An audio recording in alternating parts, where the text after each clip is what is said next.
श्री नरसिंह मेहता। किनका? नरसिंह मेहता, जिनको ठाकुर जी की परम प्रेम लक्षणा भक्ति प्राप्त हुई। हम भक्तमाल जी का आश्रय और भागवत जी का दोनों का आश्रय लेंगे। और जगह तो भागवत होती है, कहीं कहीं भक्तमाल होती है, परंतु यहां भागवत भक्तमाल दोनों हैं। इसलिए बहुत सावधानी से सुनिएगा। श्री नरसिंह मेहता जी पर कैसी कृपा महादेव ने की और कैसे उनको भगवत प्राप्ति हुई, जगत विदित। श्री नाभा जी कहते हैं, दो भक्त ऐसे हैं भक्तमाल के जिनको पूरा विश्व जानता है और भारत की लगभग समस्त प्रांतों में, समस्त भाषाओं में इनकी कथाएं गाई गई हैं। उनमें पहले हैं श्री नरसिंह मेहता जी और दूसरी हैं हमारी भक्तमती मीराबाई। भारत के लगभग सारे प्रांतों में, गुजराती में, मराठी में, मारवाड़ी में, हिंदी में, बंगाली में, तमिल में, सब में नरसिंह मेहता जी का चरित्र गाया जाता है। लेकिन अधिकतर प्रसिद्धि हो जाती है नानी बायरो मायरो, उसी की प्रसिद्धि ज्यादा है, जबकि वो केवल नरसिंह मेहता जी के संपूर्ण चरित्र का एक छोटा सा खंड है जहां भात का प्रसंग आता है। जगत विदित नरसिंह भगत, सब जानते हैं नरसिंह मेहता जी को। नरसिंह मेहता साक्षात श्री मुचकुंद जी के अवतार हैं। बहुत सावधानी से सुनिएगा सब लोग, जितने भी बैठे हैं।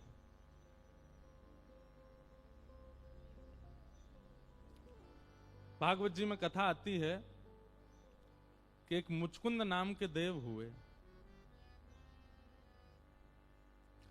और एक बार देवासुर संग्राम में उन्होंने देवताओं के पक्ष से अकेले ही दैत्यों से युद्ध किया और इस युद्ध में देवताओं को उन्होंने विजय प्राप्त कराई।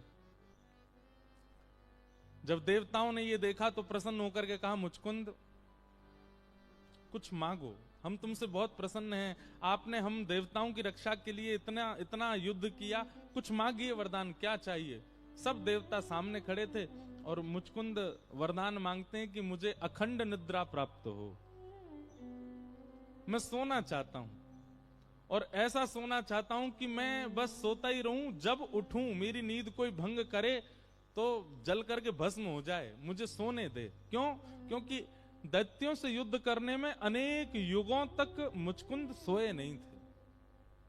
अच्छा, वास्तव में देखो, एक मेरी बात बहुत ध्यान से सुनिएगा। भक्त का एक स्वरूप ऐसा भी होता है कि कहीं उसकी बहुत प्रशंसा ना हो जाए तो वो अपनी भक्ति को किसी दोष की आड़ में छुपा करके बोलता है। बहुत सावधानी से सुनिएगा इस बात को। कहीं मेरी प्रशंसा ज्यादा ना हो जाए इसलिए वो अपनी भक्ति को किसी दोष की आड़ में छुपा लेता है। जैसे, ए भैया तुम रात में कहां जाते हो? अब जाते तो हैं श्री राधा कुंड, जाते तो हैं श्री वृंदावन, जाते तो हैं राधा रमन जी की देहली पे, जाते तो हैं राधा वल्लभ जी में। कई भक्त ऐसे हैं वो शयन के बाद मंदिरों की देहली पे बैठे रहते हैं, वहां बैठे बैठे श्री किशोरी जी को याद करते हैं।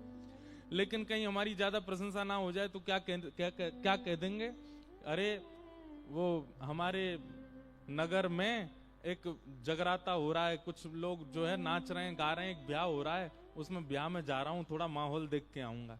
अब उस करने क्या जा रहा है? भक्ति, लेकिन छुपा कहां रहा है? एक दोष की आड़ में।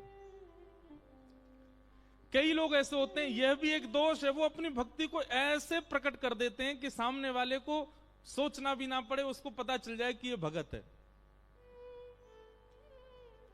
क्या बात है भैया, आप इतने उतावले क्यों हो रहे हो? कहां क्या करें, अब आप आ गए हो, नहीं तो 7 बजे मैं तो परिक्रमा चला ही जाता हूं, अब 7:30 बज रहे हैं, अब आपकी वजह से मैं थोड़ा विलंब हो रहा है मुझे।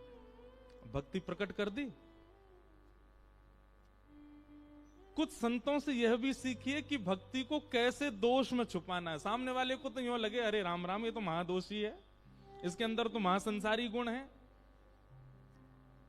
भैया। नजर आपको नहीं लगती, नजर आपके स्वरूप को नहीं लगती, नजर आपकी भक्ति को लगती है। उस भक्ति को बचाओ। अपनी नजर उतरवाते रहते हो, अपने रूप के ऊपर जो है कालो टीका लगवाते रहते हो, सब काम करवाते हो, भक्ति को नजर लग रही है।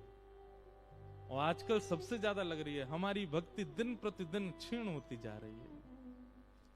उसके लिए एक यह उपाय है क्या कि अपनी भक्ति के साधन को एक दोष बता करके, सामने वाले को तो यूं बता दिया, कहां जा, हमें नींद आ रही बहुत जोर से भैया, थक गए, हम तो हार गए, बता रोम रोम दर्द, भैया तुम बैठो, तुम सबरे गप मारो, मैं तो सोवे जा रहा हूं।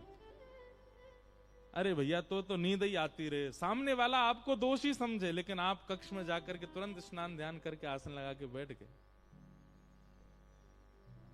लेकिन ये होता नहीं है हमसे।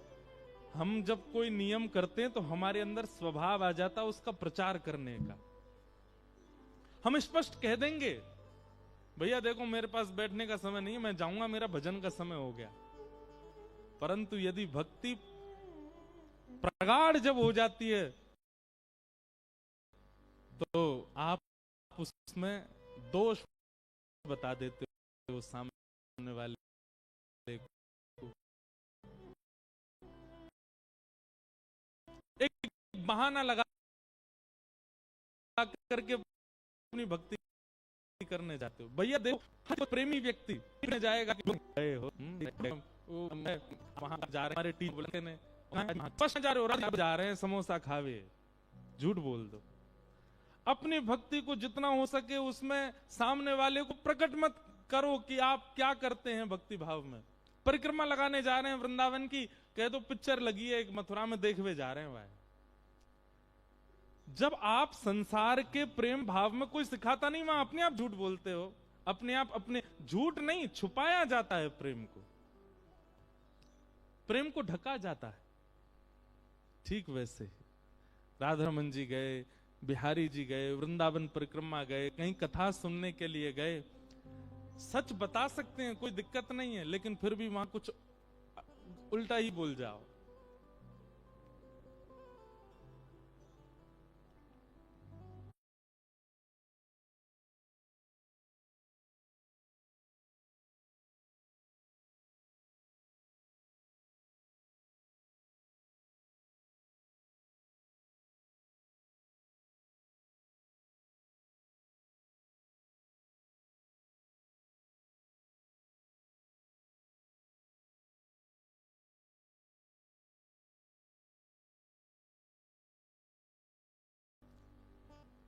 पाओ बात सुना रहे। हाँ, ये ऐसे बस याद रखना। हाँ, तो मुचकुंद ने क्या वरदान मांगा बताओ? इतने हजार लोगों में दो ही सुनने? नहीं नहीं, सुनो, वो तो हमको हम आप लोगों से कह रहे हैं, जब हम पूछ रहे थे सबको बताना चाहिए था ना। हम तो कथा कहते कहते इधर उधर डोले आते हैं। तो मुचकुंद ने वरदान मांगा, और वरदान में क्या कहा कि मुझे अखंड निद्रा प्राप्त हो। तो ये सुनकर के सब देवता आपस में एक दूसरे को देखने लगे, बताओ निद्रा मांग रहा है। तो इंद्र आदि देवता सोचे बहुत दिनों तक इसने जो है जग करके युद्ध किया ना, इसलिए निद्रा मांग रहा है। लेकिन मुचकुंद जानते हैं मन में कि इन सबको तो यही लगे कि मैं सोवे जा रहा हूं, लेकिन वास्तव में मैं तो चिंतन करने जाऊंगा। नारद जी महाराज वहीं खड़े थे। नारद जी समझ गए कि ये मुचकुंद अखंड निद्रा नहीं मांग सकता। इसके सामने देवता खड़े हैं, ब्रह्मा खड़े हैं, इंद्र खड़े हैं, शिव खड़े हैं, सब खड़े हैं। इन सबसे ये चाहता तो कुछ भी मांग सकता था, निद्रा कौन मांगता भाई? भक्त ही समझ पाता है चोरी को। हमारे एक महाराज जी हैं, वो फ्लाइटों में घूमते रहते हैं। उनसे मैंने पूछी, मैंने महाराज जी एक बात बताओ, फ्लाइट में क्यों घूमते हो? तो पता क्या उत्तर दे? बोले परियों को देखने जाता हूं। फ्लाइट में जो फ्लाइट अटेंडेंट रहती है ना, उनको परी बोलते हैं। वो बोले परियों को देखने जाता हूं। अब सामान्य व्यक्ति होगा तो क्या सोचेगा? राम राम राम राम, बताओ ये परियों को देखने जाते हैं ऊपर। लेकिन यहां वो अपनी भक्ति छुपाते हैं। आपके मन में केवल इतना भाव प्रकट कर देते हैं कि वो परी देखने जा रहे, महाराज जी तो देखो फ्लाइट में देखने जा, नहीं, उनका कोई भक्ति स्वरूप है, वो उसको छुपा रहे हैं, आपसे कह रहे हैं कि परी देखने गए। एक बार मैं उनके साथ कहीं गया तो किन्हीं के घर पे गए थे, तो वहां बहन जो थी वो जल लेकर के आई,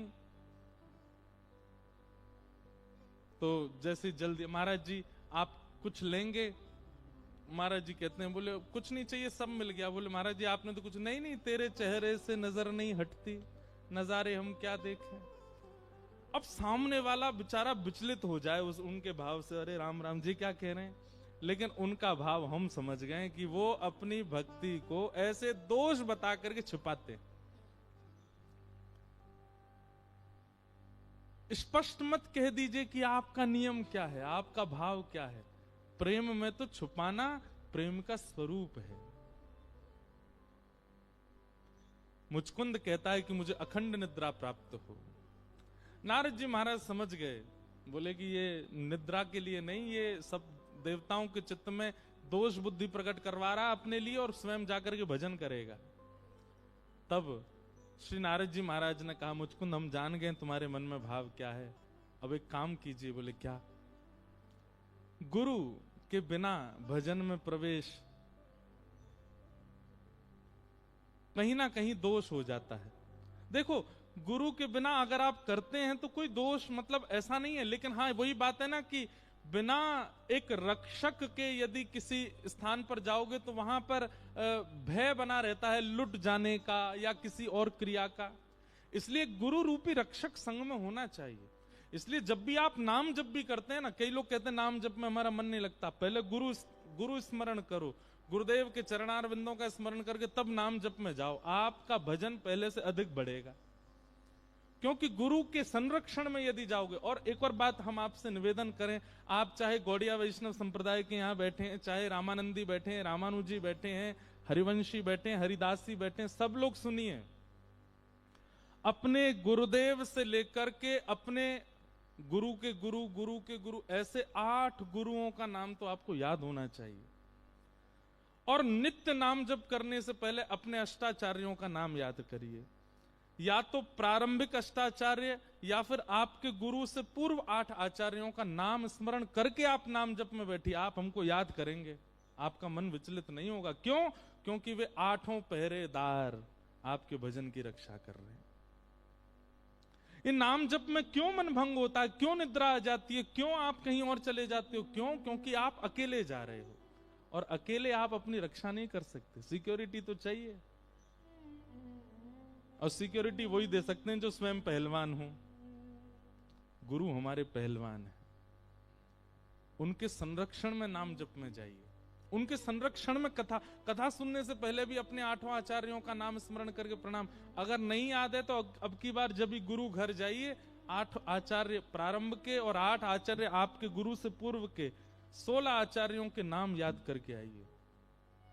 कि हमारी रामानुज परंपरा में ऐसा भाव बताते हैं कि आचार्य, और जब भी किसी मंदिर में दर्शन करने जाइए तो अपना परिचय ठाकुर जी को दीजिए, उनके शिष्य वो, उनके शिष्य वो, उनके शिष्य वो, उनके शिष्य वो, ऐसे 8, और उनका शिष्य मैं। आपको प्रणाम करता हूं ठाकुर जी। ठाकुर जी प्रसन्न हो जाते हैं। आपकी क्षमता नहीं कि ठाकुर जी को प्रसन्न कर सके, पर आपके गुरु स्मृति तो ठाकुर जी को प्रसन्न करेगी ना। इसलिए छोटी छोटी बातें हैं, इनको याद रखिएगा। और श्री नारद जी महाराज ने मुचकुंद को 12 मंत्र दिया। बोले जब तक तुम निद्रा में रहो इसी मंत्र का चिंतन करना। और श्री मुचकुंद जी महाराज हमारे वृंदावन से थोड़ी दूर पर धौलपुर है, वहीं मुचकुंद गुफा है, वहां जाकर के श्री मुचकुंद जी महाराज निद्रा में, सबके लिए तो निद्रा में चले गए, लेकिन वैसे भाव में चले गए, ठाकुर जी का स्मरण कर रहे। 1000 वर्षों तक मुचकुंद जी सोते रहे, सो नहीं रहे हैं। नरसिंह मेहता इतने श्रेष्ठ भक्त हो गए, उसका कारण है कि उन्होंने पूर्व जन्म में ही भजन किया है। उनकी पूर्व जन्म की भक्ति फल दे रही है उनको। कभी भी किसी भी व्यवस्था को नकारात्मक मत मानो, उसमें कोई भगवत भाव सोच लो, तो जब भी वो अव्यवस्था होगी आपको लगेगा कि ये तो भगवत भाव है। जैसे अगर आप सोच लो कि मुझे जब जब ठोकर लगती है तो मुझे लगता है ठाकुर जी याद कर रहे हैं। तो आगे से जब भी ठोकर लगेगी, अच्छा ठाकुर जी याद कर रहे थे आप। नहीं तो ठोकर लगने पर क्या सोचते थे, पता नहीं कोई गाली दे रहा है, जीभ कट गई, अरे जीभ कट गई, कोई गाली दे रहा है। ये जितनी नकारात्मक चीजें आपके साथ होती हैं, सब में ऐसा विचार करो, इसमें कोई भगवत भाव जोड़ दो, आगे से वो जब भी होगा उस स्थिति में आपको ठाकुर जी की याद आएगी। अब हमारा तो कथा का काम है, सब जगह जब लाइट जाती है तो हमने फिर ये भाव रख लिया ठाकुर जी आ गए। अब इसका ऐसा प्रभाव देखने को मिला कि कई बार ऐसा प्रसंग चल रहा होता है जहां ठाकुर जी प्रकट हुए और लाइट गई, वो अपने आप सार्थक हो जाती है बात। तो क्या बता रहे थे हम, मुचकुंद जी ने 1000 वर्षों तक भगवत भजन किया और 1000 वर्षों तक वहीं सोते रहे, आनंद करते रहे, ठाकुर जी का स्मरण करते रहे। सब देवताओं को लग रहा है कि मुचकुंद सो रहे हैं, मुचकुंद गहरी निद्रा में खर्राटे ले रहे हैं, लेकिन वास्तव में मुचकुंद भजन कर रहे हैं।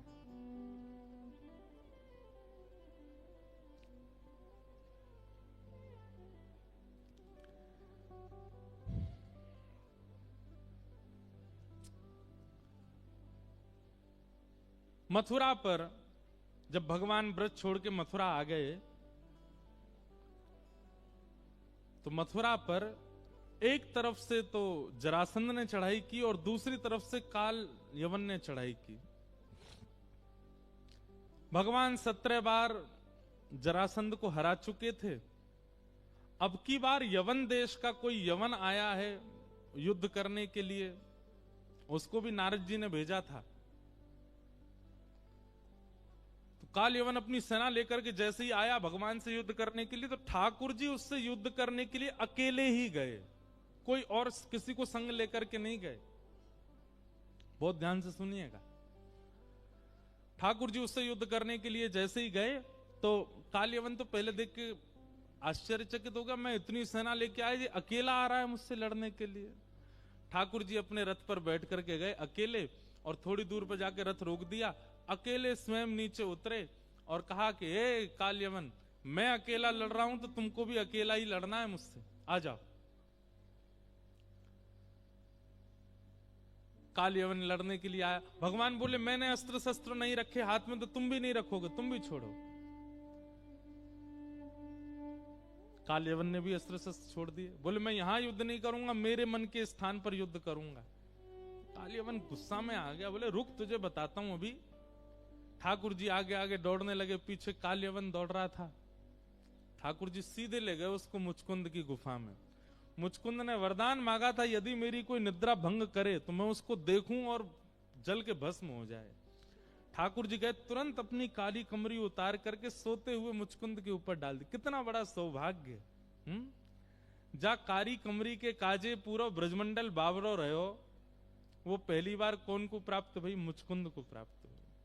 मुचकुंद के ऊपर ठाकुर जी ने उसको उड़ा दिया और स्वयं जाकर के छिप गए गुफा में।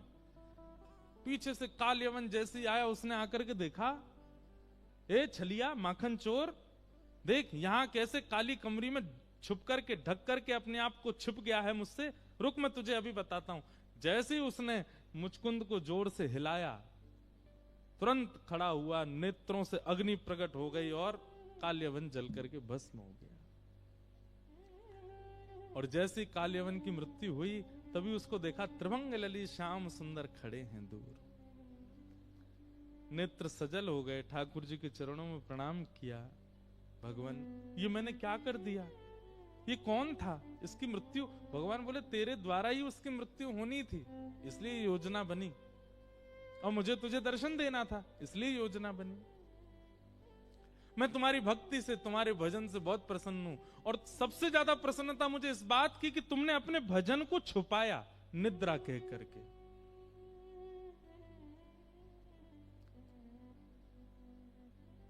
ठाकुर जी मुझ पर अनुग्रह करें, कृपा करें, मैं क्या सेवा करूं आपकी। ठाकुर जी बोले अभी सेवा की आवश्यकता नहीं है, पर जब आवश्यकता पड़ेगी तो तुमको पृथ्वी पर आना पड़ेगा। और ऐसा कहकर के ठाकुर जी दर्शन देकर के चले गए। जब कलयुग प्रारंभ हुआ तो श्रीमद् भागवत जी में वर्णन आता है कि भक्ति महारानी नारद जी को मिलती हैं वृंदावन में। और तब नारद जी ने भक्ति महारानी से पूछा तो भक्ति महारानी कहती हैं, उत्पन्ना द्रविड़ेशाहम वृद्धिम कर्णाटके गताम क्वचित क्वचिन महाराष्ट्रे गुरुजरे जीर्णताम गतः। मेरा जन्म कर्नाटक में हुआ, द्रविड़ देश में हुआ, कर्नाटक में पली बड़ी, महाराष्ट्र में थोड़ी बहुत युवा हुई, लेकिन गुजरात में जाके मैं जीर्ण हो गई। ये बात भक्ति महारानी ने नारद जी से कही। तब नारद जी ने मन में विचार किया कि गुजरात में भक्ति जीर्ण, यानी कि भक्ति, ये आज जिस गुजरात का दर्शन आप करते हैं ऐसा गुजरात पहले नहीं था। पहले गुजरात कैसा था सुनो। माला मुद्रा देख तासुकी निंदा ठाने। गुजरात कैसा था? श्री नाभाजी कह रहे हैं, यदि किसी के गले में कंठी दिख जाती थी, यदि किसी के माथे पर उर्दपुंड दिख जाता था, यदि कोई वैष्णव दिख जाता था गुजरात में, तो गुजरात में एक संप्रदाय थी जिसका नाम था महास्मारत। महास्मारत लोग भक्ति लौल से न जाने। महास्मारत, ये महास्मारत कैसे होते हैं? ये केवल यज्ञ करते हैं, केवल चमत्कार पर इनका विश्वास रहता है, और केवल बलि दे करके कैसे भी देवताओं को प्रसन्न करना है, अपने काम बनवाने के लिए, इन लोगों को महास्मारत कहते हैं। ऐसे महास्मारतों की इतनी संख्या थी गुजरात में कि वो कहीं तिलकधारी, कंठीधारी, वैष्णव वेशधारियों को दिखते थे तो इतनी निंदा करते थे, इतनी निंदा करते थे कि वो गुजरात छोड़ के जब तक चला ना जाए तब तक निंदा करते थे। मैं जब ये भाव पढ़ रहा था ना, तब मेरे मन में आया, तब तो अकेला एक गुजरात था, आज तो भारत के कई प्रांत ऐसे हो गए। ना जाने कितने नरसिंह मेहताओं को उत्पन्न होना पड़ेगा। इसलिए हमारी प्रार्थना है,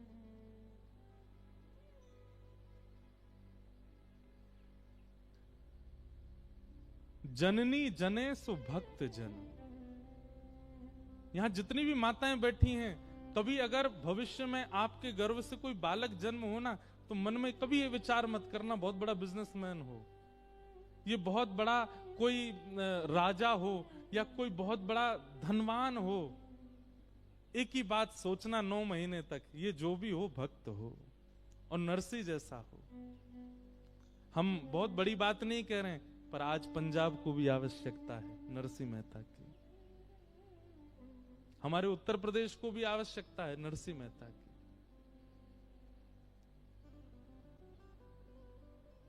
जब नारद जी ने सुना गुर्जरे जीर्णताम गता, उसी समय नारद जी के मन में आने लगा कि भाई इस गुजरात को कैसे संभाला जाए। तब नारद जी भगवान के पास गए और कहा कि भक्ति से हमको जो डिटेल मिली है, इस वक्त भारत में सबसे ज्यादा जो खराब स्थिति है वो गुजरात की है। कृपा करके गुजरात में कुछ ऐसा करना पड़ेगा जिससे वहां भक्ति प्रकट हो। तब भगवान ने नारद जी से कहा, आपका ही शिष्य है। कौन? मुचकुंद। उसने बहुत भजन किया है और उसने हमसे कहा था कि हमें कोई सेवा दीजिए। अब उसी मुचकुंद को आप ले जाइए और जाकर के कलयुग में गुजरात में ही उनको जन्म करवाइए। तब श्री नारद जी महाराज मुचकुंद जी के पास गए और कहा, देखिए अब ठाकुर जी ने आपके लिए आज्ञा की है, क्या इतना भजन किया आपने, कहा कोई सेवा दो। अब ठाकुर जी सेवा दे रहे हैं। जिस गुजरात में ऐसी स्थिति है, माला मुद्रा देख तासुकी निंदा ठाने, ऐसे गुजरात में जाकर के आपको भजन करना है। मुचकुंद जी ने वचन दिया, मैं वचन देता हूं कि गुजरात में जाकर के ऐसी भक्ति का प्रचार करेंगे कि वर्षों तक, कल्प कल्पांतरों तक जो भी गुजरात की भूमि में जन्म लेगा वो वैष्णव ही होगा। आज यदि पूरे भारत को अगर आप खकाल के देखेंगे तो सबसे ज्यादा जय श्री कृष्ण बोलने वाले, सबसे ज्यादा वैष्णव भाव रखने वाले भक्तों की संख्या गुजरात में है। ये नरसिंह मेहता की देन है गुजरात को।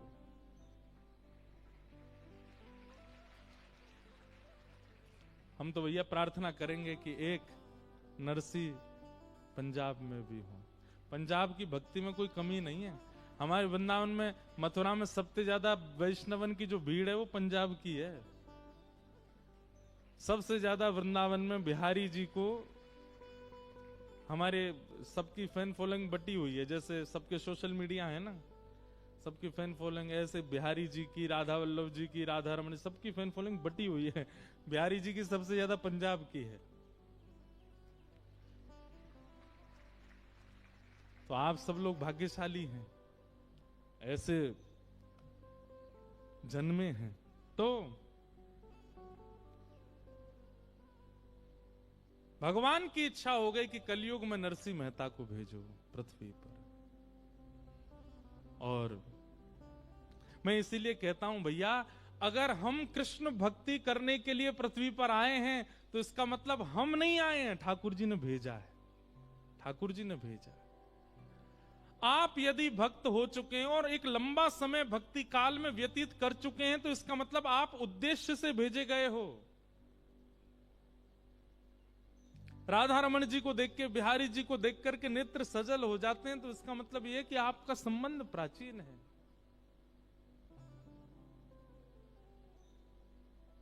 कई जन्मों से बुला रहे हो, कोई तो नाता जरूर होगा। नजरों से नजरें मिला न पाऊं, मेरी नजर का कसूर होगा। तुम ही तो मेरे माता पिता हो, तुम ही तो मेरे बंधु सखा हो। कितने रिश्ते तुम संग मेरे, कोई तो रिश्ता जरूर होगा। हम कुछ तो हैं ठाकुर जी के। और एक बात बोलूं, तुम मानो चाहे मत मानो, पर मुझे तो भरोसा है, मुझे तो विश्वास है कि हम पूर्व में ठाकुर जी के कुछ तो रहे होंगे। कछु नहीं तो श्याम सुंदर जब चल के गए होंगे तो उनके पामन के नीचे एक चेटाई बन के आके मर गो होंगे, तभी या जन्म में कथा वक्ता बन के आए गए हो। हमारी पूनम दीदी पूर्व जन्म की कछु तो हैं, ये मक्खी होंगी जरूर है। और बिन बनाती भाई काऊ दिना ठाकुर जी खीर पे जाके बैठ गई होंगी। सो ठाकुर जी ने कही बड़ो रस चाख रही है, चल जा कलयुग में जाके खूब रस प्रवाह करियो। तो अब हम अपने आप को ऐसे तो कह नहीं सकते कि हम सूरदास रहे होंगे, हम कुंभन दास रहे होंगे, मक्खी चेंटी बोल सकें। कुछ तो हैं, हमने देखा तो है उनको। तो भगवान की आज्ञा से गुजरात में भक्त नरसिंह का प्रादुर्भाव हुआ। बोलो भक्त वत्सल भगवान की। नरसिंह मेहता जी का जन्म हुआ। अब देखो, बहुत ध्यान से सुनना, जो लोग भक्ति के पथिक हैं, जो भक्ति मार्ग में चलते हैं, भक्ति मार्ग आसान नहीं है, कठिन तो है। नरसिंह मेहता जी का चरित्र सुनो। हम पूरा चरित्र नहीं कहेंगे, वहां तक कहेंगे जहां तक महादेव की कृपा हुई। और महादेव की कृपा के बाद अगर अच्छा लगेगा तो फिर कल सुनाएंगे उससे आगे। पर मूलतः महादेव की कृपा कहां तक होती है वो प्रसंग हम सुनाएंगे। नरसिंह मेहता जी की माता जी श्री लक्ष्मी गौरी मेहता, और उनके पिताजी का नाम कृष्ण दामोदर दास मेहता। इनकी 2 संतान थी। नरसिंह मेहता जी के एक बड़े भैया हैं, बड़े भैया का नाम था वंशीधर मेहता। बहुत सावधानी से सुनो सब लोग, इधर देखो। नरसिंह मेहता जी अपने बड़े भैया से इतने छोटे हैं कि जब नरसिंह मेहता जी का जन्म हुआ तब इनके भैया ब्याहे ठ्याए थे, इनके भैया का ब्याह हो चुका था। मतलब बहू के आगे देवर का जन्म हुआ, भाभी के आगे। इतने छोटे हैं अपने बड़े भैया से श्री नरसिंह मेहता जी। नेक नेक आगे खिसकाओ सब लोग। और जो जहां है वहीं बैठ जाओ, बस बिना बोले चाले आ जाओ।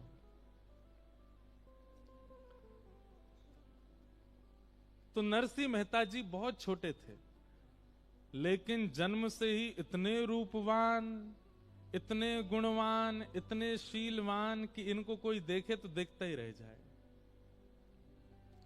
परंतु एक बात याद रखिएगा बंधुओं कि यदि कोई बहुत गुणवान दिख रहा है तो उसका मतलब है कि उसमें कोई दोष तो करके भेजा ही होगा ठाकुर जी ने। संसार में कोई भी व्यक्ति सर्वगुण संपन्न नहीं है। हमने कही सुनते भय खिसक के आगे आ जाओ, हाँ सुनना नहीं छोड़ो, बस जहां है वहीं बैठ जाओ। नरसिंह मेहता जी बहुत सुंदर हैं, लेकिन दोष क्या था? गूंगे और बहरे, ना बोल सकते हैं और ना सुन सकते। इतने सुंदर स्वरूपवान श्री नरसिंह मेहता जी जन्मे। कहां जन्मे? जूनागढ़ के पास में एक गांव था तलाजा, वहां आपका जन्म हुआ। लेकिन बाद में पिताजी व्यापार की दृष्टि से और कुछ अपने गृह आदि के उत्थान के लिए जूनागढ़ आ गए। गुजरात में एक स्थान है जूनागढ़, हमारे वृंदावन से भी जूनागढ़ का संबंध है। महादेव के उपासक भी जूनागढ़ में रहते हैं, देवी के उपासक भी जूनागढ़। जूनागढ़ सबके उपासना का केंद्र है। हमारे श्री राधा वल्लभी परंपरा के एक बहुत अच्छे भक्त हुए, उनका नाम था विठल दास। विठल दास जी भी वहीं रहते थे, जूनागढ़ में ही। बहुत अच्छे अच्छे चरित्र हैं जूनागढ़ के।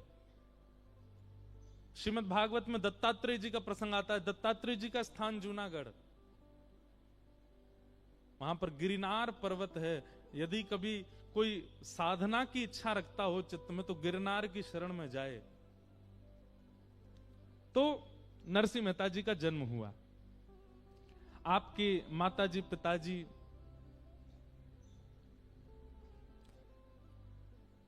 दोनों खूब प्रसन्न थे, लेकिन ठाकुर जी की इच्छा कुछ और ही थी।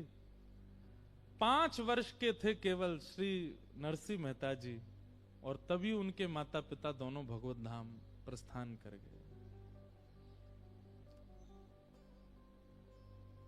चिंता तो रहती थी कि बालक बोलता नहीं है, और अधिकतर ऐसा होता है कि जिसको बोलना नहीं आता वो सुनता भी नहीं है। तो नरसिंह मेहता जी ना सुन पाते थे ना बोल पाते थे, माता पिता दोनों चले गए। ऐसी स्थिति में नरसिंह मेहता, एक बात याद रखिएगा बंधुओं, परीक्षाएं बहुत होती हैं। ठाकुर जी के पथ पर यदि आप चल रहे हो और आपकी परीक्षा नहीं हो रही है, तो इसका मतलब है कि आप क्लासरूम से बाहर बैठे हो। क्लास में बैठोगे, टीचर की दृष्टि पड़ेगी, तो फिर आपसे कुछ भी पूछा जा सकता है। ठाकुर जी की जीवन रूपी परीक्षा में यदि आप बैठे हो, तो आपसे हर दिन एक प्रश्न किया जाएगा। प्रश्न मतलब आपकी परीक्षा ली जाएगी। और यदि आपकी कोई परीक्षा नहीं होती है, तो इसका मतलब है कि आप बंक मार के बैठे हो बाहर। ठाकुर जी की दृष्टि पड़ नहीं रही है आपके ऊपर। छोटे से नरसिंह मेहता ना बोलना जानते हैं ना सुनते हैं। माता पिता भी बाल अवस्था में छोड़ के चले गए। भैया थानेदार थे, भाभी बहुत कर्कश स्वभाव की थी, छोटे से नरसिंह मेहता थे। तो माता पिता चले गए, तो दादी के साथ जय कुंवरी बाई, उनकी दादी का नाम, उनके पास श्री नरसिंह मेहता रहते थे। और उनकी दादी इतनी धार्मिक थी, इतनी भजनानंदी थी, सत्संग में जाना, कीर्तन में जाना, कथाओं में जाना। लेकिन सत्संग कथा सब कुछ करने के बाद जो कथा सुना रहे होते थे, उनके चरणों में नरसिंह मेहता को पधराती और कहती, कुछ कृपा करो। रूप दिया ठाकुर जी ने, स्वरूप दिया, छरेरा स्वरूप दिया, सब कुछ दिया। माता पिता छीन लिए इसके, मेरे पास रहता है, लेकिन आप कुछ कृपा करो, कम से कम बोलने तो लग जाए। ये बोलता भी नहीं, सुनता भी नहीं। मेरी चिंता केवल इतनी है कि कल को अगर भूख भी लगेगी तो किससे मांगेगा? ये बोल भी नहीं पाएगा कि मुझे भूख लगी है। सब संतों के पास ले जाती, ले जाकर के नरसिंह मेहता को प्रणाम करती और उनसे रोते हुए यही निवेदन करती कि आप कृपा करो। सब संत कहते हैं हाँ होगा, ठीक हो जाएगा, ठीक हो जाएगा। तभी एक शिवालय था जूनागढ़ में। बहुत सावधानी से सुनो, इधर वाले थोड़ा ध्यान ज्यादा रखना, हमारी दृष्टि यहां बहुत कम पड़ेगी। हाँ, तो इसलिए आप लोग हम पर दृष्टि रखना है, कृपा दृष्टि बनाए रखना। हम सामने वाले ने देख रहे हैं, आप हमें देखो। अब यहाँ इधर वाले तो इधर उधर देखते हैं तो हम टोक देते हैं, यहाँ वालों को कैसे टोकें? तो एक अद्भुत महात्मा आए, शिवालय पर आकर के बैठे, ना खाते हैं ना पीते हैं, केवल भजन करते रहते हैं। केवल अवधूत भेष उनका, और महाराज उनके दर्शन के लिए लाखों लोगों की कतार लग जाती। वो किसी से मिलते नहीं थे, एकांत में बैठे रहते, लोग बाहर से दर्शन करके चले जाते। नरसिंह मेहता की दादी छोटे से नरसिंह को लिए गोद में पहुंच गई, वहां पे लाइन में खड़ी रही दिन भर। जब समय आया तो बाबा ने किधर दृष्टि देखो, ने किधर दृष्टि डालो। अरे आप दुनिया को मत देखो, किसी का काम नहीं बना, मेरा काम आप बना दो बस। मेरा बालक है छोटा सा, मेरी आयु का पता नहीं कब चली जाऊं, इसके माता पिता है नहीं, ऐसा रूपवान स्वरूपवान भेजा है, कम से कम इतनी तो आप कृपा कर दो, ये बोलने लग जाए। पता नहीं क्यों उन महात्मा के नेत्र खुले, और जैसे ही उन्होंने नरसिंह मेहता को देखा, मंद मंद मुस्कुरा रहे अपनी दादी की गोद में,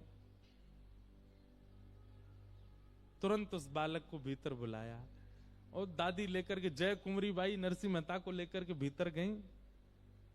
और भीतर जाकर के जैसे ही नरसिंह मेहता के रूप से घुंघराले केश हैं, कटाक्ष ठाकुर जी जैसे नेत्र हैं। ठाकुर जी जब अपने वैष्णव भक्त को भेजते हैं, अपनों जैसो ही बनाते हैं कई बार, और कई बार अगर ठाकुर जी को वैष्णव ठाकुर जी जैसो नहीं दिखे तो ये समझिए वहां को हृदय ठाकुर जी जैसो है।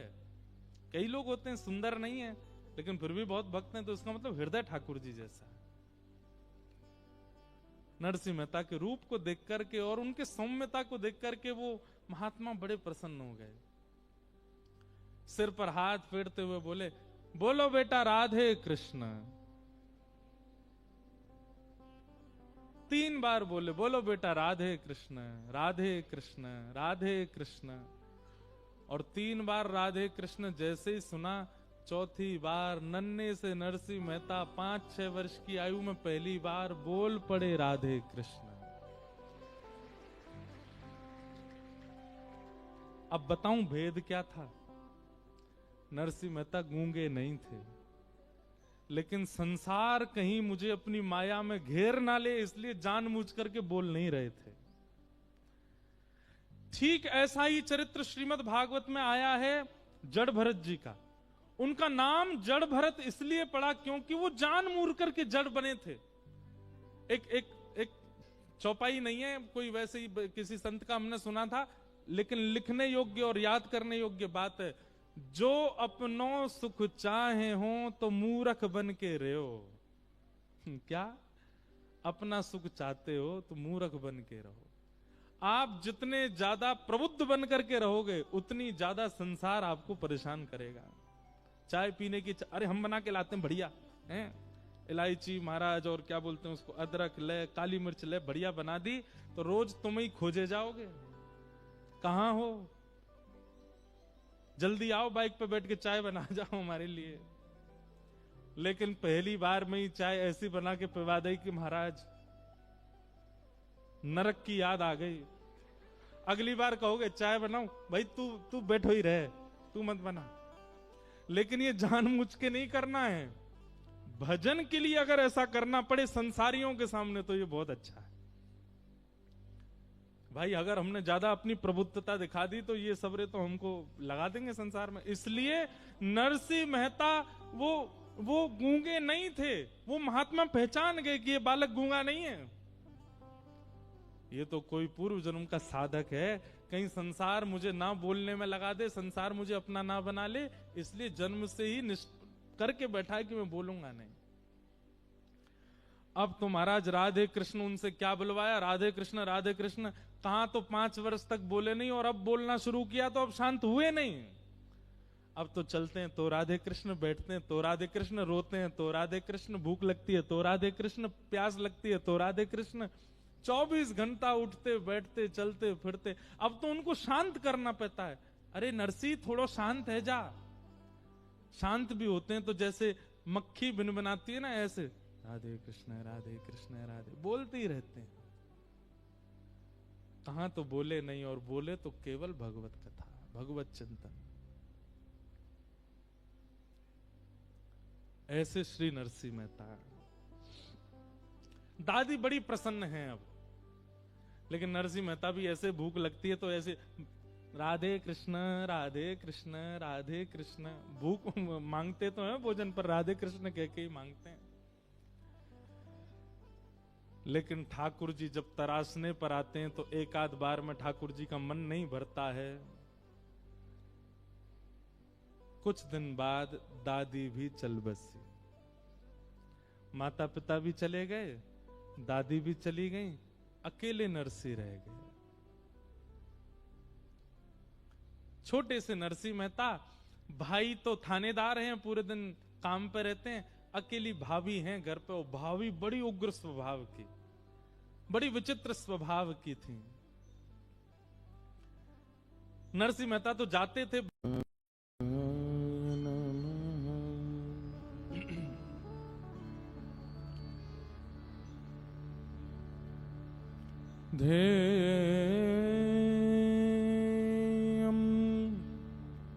सदा। तुरंत उस बालक को भीतर बुलाया और दादी लेकर के, जय कुंवरी बाई नरसिंह मेहता को लेकर के भीतर गई। और भीतर जाकर के जैसे ही नरसिंह मेहता के रूप से घुंघराले केश हैं, कटाक्ष ठाकुर जी जैसे नेत्र हैं। ठाकुर जी जब अपने वैष्णव भक्त को भेजते हैं अपनों जैसो ही बनाते हैं कई बार, और कई बार अगर ठाकुर जी को वैष्णव ठाकुर जी जैसो नहीं दिखे तो ये समझिए वहां को हृदय ठाकुर जी जैसो है। कई लोग होते हैं सुंदर नहीं है लेकिन फिर भी बहुत भक्त हैं, तो इसका मतलब हृदय ठाकुर जी जैसा है। नरसिंह मेहता के रूप को देख करके और उनके सौम्यता को देख करके वो महात्मा बड़े प्रसन्न हो गए। सिर पर हाथ फेरते हुए बोले, बोलो बेटा राधे कृष्ण। 3 बार बोले, बोलो बेटा राधे कृष्ण राधे कृष्ण राधे कृष्ण।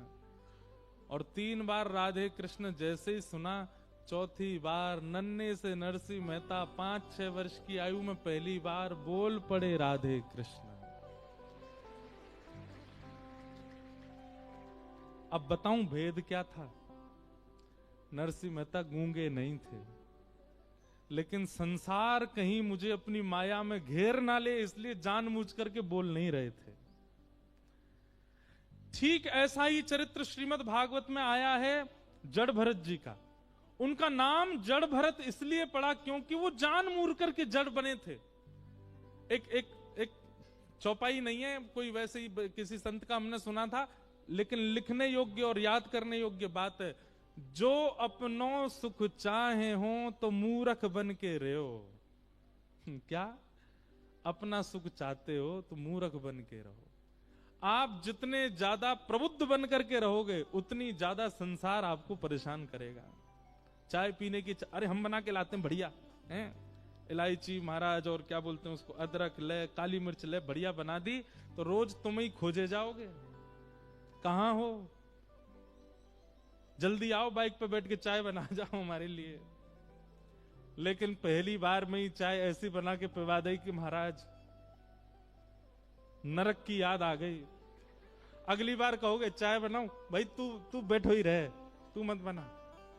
लेकिन ये जानबूझ के नहीं करना है। भजन के लिए अगर ऐसा करना पड़े संसारियों के सामने तो ये बहुत अच्छा है। भाई अगर हमने ज्यादा अपनी प्रबुद्धता दिखा दी तो ये सबरे तो हमको लगा देंगे संसार में। इसलिए नरसिंह मेहता वो गूंगे नहीं थे। वो महात्मा पहचान गए कि ये बालक गूंगा नहीं है, ये तो कोई पूर्व जन्म का साधक है। कहीं संसार मुझे ना बोलने में लगा दे, संसार मुझे अपना ना बना ले, इसलिए जन्म से ही करके बैठा है कि मैं बोलूंगा नहीं। अब तो महाराज राधे कृष्ण उनसे क्या बुलवाया, राधे कृष्ण। कहां तो 5 वर्ष तक बोले नहीं और अब बोलना शुरू किया तो अब शांत हुए नहीं। अब तो चलते हैं तो राधे कृष्ण, बैठते हैं तो राधे कृष्ण, रोते हैं तो राधे कृष्ण, भूख लगती है तो राधे कृष्ण, प्यास लगती है तो राधे कृष्ण। 24 घंटा उठते बैठते चलते फिरते। अब तो उनको शांत करना पड़ता है। अरे नरसिंह थोड़ा शांत है जा। शांत भी होते हैं तो जैसे मक्खी बिन बनाती है ना, ऐसे राधे कृष्ण राधे बोलते ही रहते हैं। कहां तो बोले नहीं, और बोले तो केवल भगवत कथा, भगवत चिंतन। ऐसे श्री नरसिंह मेहता। दादी बड़ी प्रसन्न है अब, लेकिन नरसिंह मेहता भी ऐसे भूख लगती है तो ऐसे राधे कृष्ण राधे कृष्ण राधे कृष्ण, भूख मांगते तो हैं भोजन पर, राधे कृष्ण कह के ही मांगते हैं। लेकिन ठाकुर जी जब तरासने पर आते हैं तो एक आध बार में ठाकुर जी का मन नहीं भरता है। कुछ दिन बाद दादी भी चल बसी, माता पिता भी चले गए, दादी भी चली गई, अकेले नरसिंह रह गए। छोटे से नरसिंह मेहता, भाई तो थानेदार हैं, पूरे दिन काम पे रहते हैं, अकेली भाभी हैं घर पे। वो भाभी बड़ी उग्र स्वभाव की, बड़ी विचित्र स्वभाव की थी। नरसिंह मेहता तो जाते थे बाहर, भाई इनके रोज इनके लिए काम धंधा ढूंढ के आते। पढ़ाई लिखाई इन्होंने की नहीं, इनका मन ही नहीं था, हमें कुछ बनना ही नहीं तो फिर पढ़ें क्यों। तो भाई बोले भाई तुम कुछ किया धरा करो, कहीं बर्तन मांजने की सेवा पूछे आए, कहीं कोई और सेवा पूछे आए, कहीं कोई और सेवा पूछे आए, लेकिन जहां भी जाते नरसिंह मेहता कुछ नहीं करते। लेकिन जहां भी सत्संग होता, कहीं भजन मंडली बैठी होती, वहां जाकर के प्रेम से भजन कीर्तन करते, भंडारा पाते, इसी में सुख मिलता नरसिंह मेहता को।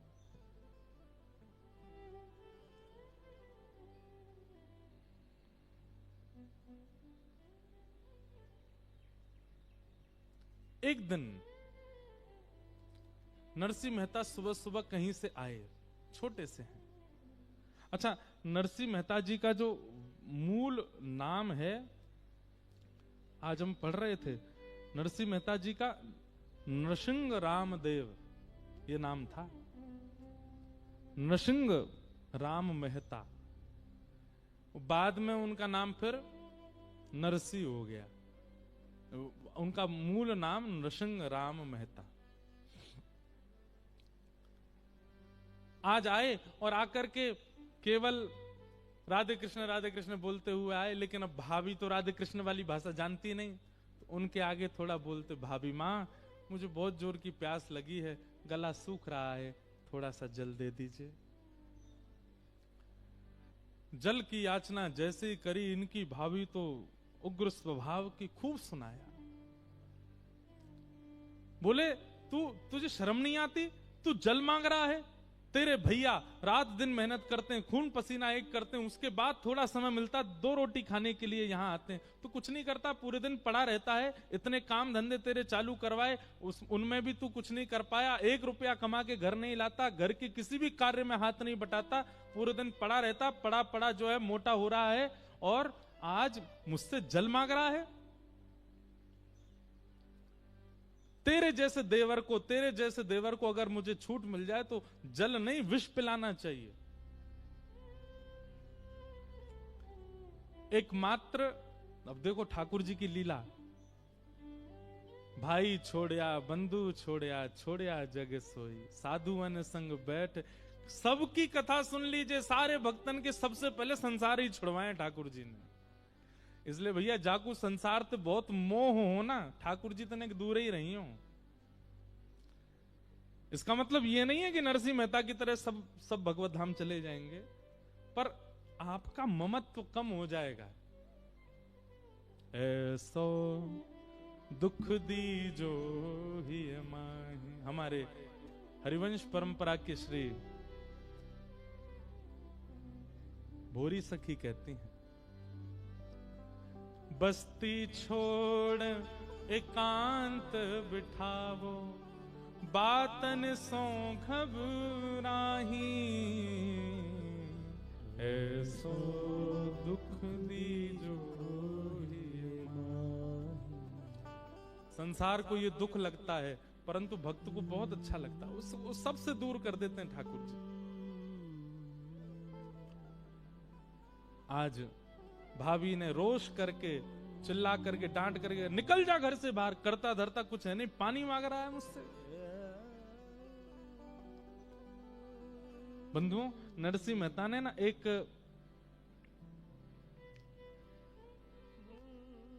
अभी नहीं, आगे चल करके नरसिंह मेहता ने एक पद लिखा जिसमें अपनी पीड़ा गाई उन्होंने ठाकुर जी से। नरसिंह मेहता कहते हैं, बालापन से आफत आई मात पिता तज दीना, हाय दास ने क्या कीना। हे नाथ, मैंने ऐसा क्या किया जो मेरे साथ ऐसा सब कुछ हुआ? बोले क्या हुआ? बालापन में माता पिता छोड़ के चले गए, मां का दूध 6 महीना पिता पाल के चल दीना, सभी कुकर्म किए जिस तन से घर घर भीख मांग लीना, युग युग जन्म गर्भ के भोगे अबहु प्रभु को ना चीन्हा, राज्य विभीषण रावण मुक्ति भक्ति पवन सुत वर दीना, हाय दास ने क्या कीन्हा। आपने मुझ पर कृपा क्यों नहीं की नाथ? सब पर कर रहे हो। सबरी गणिका तारे कसाई, सबरी गणिका तारे कसाई, नरसिदास ने कहा कीना, हाय दास ने कहा कीना। मुझ पर कृपा क्यों नहीं है नाथ आपकी? सब पर अनुग्रह कर रहे हैं तो फिर मुझे क्यों विसरा रहे हो नाथ? आज जब भाभी ने कर्कश वाणी बोली तो पहली बार नरसिंह मेहता के नेत्र सजल हो गए। क्या मैं इतना अभागा हूं? बचपन से आज तक मैंने कोई सुख की याचना की नहीं, देखा भी नहीं, जल भी अब नसीब नहीं है। कोई खीर मांगी हो, 56 भोग मांगे हो, जल ही मांगा। मेरा जल मांगना इतना कष्टदायी बन रहा है।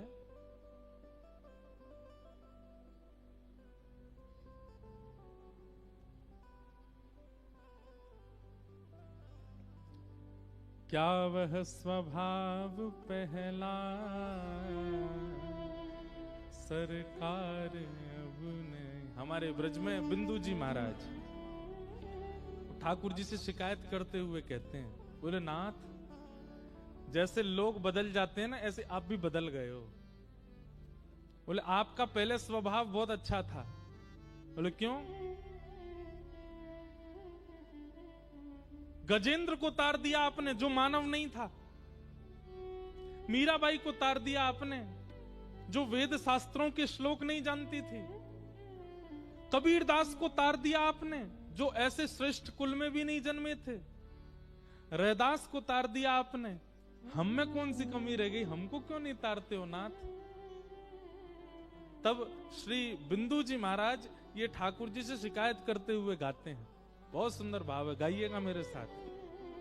मानो नरसिंह मेहता भी आज ठाकुर जी से कह रहे हैं, नाथ मुंह में कहा कमी रह गई? 6 वर्ष के बालक की इतनी परीक्षा।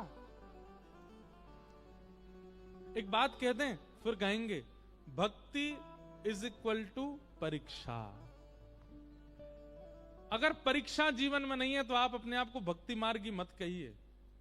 बहुत परीक्षाएं आती हैं, न तन का सुख रहेगा, न मन का सुख रहेगा, न बुद्धि का सुख रहेगा, न पारिवारिक सुख रहेगा। सारे संसार को दिखने वाले सुख नहीं रहेंगे, लेकिन फिर भी आप प्रसन्न रहोगे। ये भक्ति।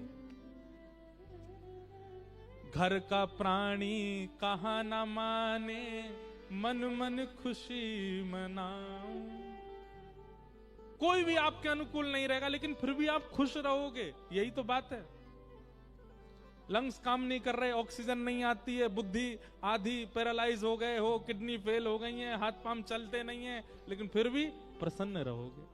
पत्नी अनुकूल नहीं है, बच्चे सुनते नहीं है, परिवार के सब लोग निंदा करते हैं, लेकिन फिर भी प्रसन्न रहोगे। ये भक्ति का स्वरूप है। देह को मिलने वाला सुख नहीं मिलेगा, लेकिन फिर भी प्रसन्न रहोगे। लेकिन हम फिर भी शिकायत करेंगे। नरसिंह मेहता की परीक्षाएं विश्राम नहीं हुई। घर से निकाल दिया भाभी ने, अब कहां जाएं? अच्छा, एक वर्णन आता है नरसिंह मेहता जी के चरित्र में कि भक्त को तो व्याकुल होना नहीं चाहिए ऐसी स्थिति से, पर एक क्षण के लिए थोड़े व्याकुल हुए नरसिंह। क्यों? कभी अकेले गए नहीं कहीं, और छोटी सी अवस्था, 6 वर्ष के 7 वर्ष की आयु अभी। एक क्षण के लिए व्याकुल हुए, लेकिन दूसरे क्षण तुरंत संभाल लिया स्वयं को। और कई कथा में सुना था कि निराश्रितों के आश्रय केवल महादेव हैं। जिनका कोई नहीं, जिनका कोई आश्रय नहीं, उनके महादेव। वो आशीश्वर हैं, सब पर आशीष बनाते हैं, सबको अपना आश्रय देते हैं। कहीं कथा में सुना था नरसिंह मेहता ने कि भूत प्रेत जिनको सब लोग भगा देते हैं, उनको भी नरसिंह मेहता, उनको भी महादेव अपने पास रखते हैं। नरसिंह मेहता बोले, स्थिति तो मेरी भी यही है कि भाभी भगा रही है घर से, मैं भी चलूं। और तभी जूनागढ़ के जंगल में जीर्ण शीर्ण एक शिवालय, और छोटे से नरसिंह मेहता जाकर के वहां बैठ गए महादेव के पास।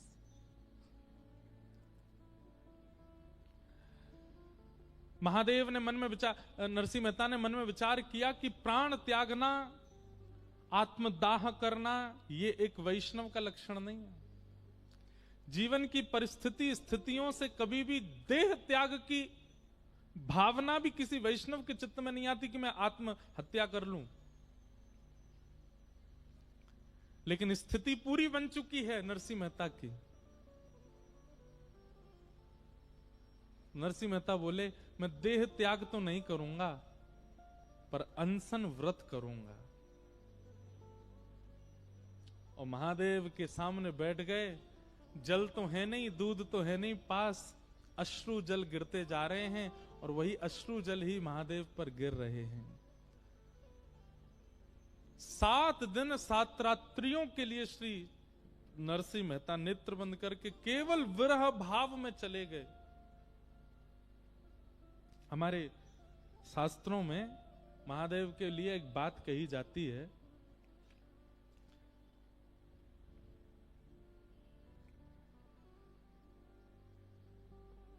कि महादेव महादेव महादेवेति यो वदेत, एकेन शंभु प्रीता स्यात्, द्वाभ्याम शंभु ऋणी भवेत। इतनी सुंदर बात है, बहुत ध्यान से सुनना।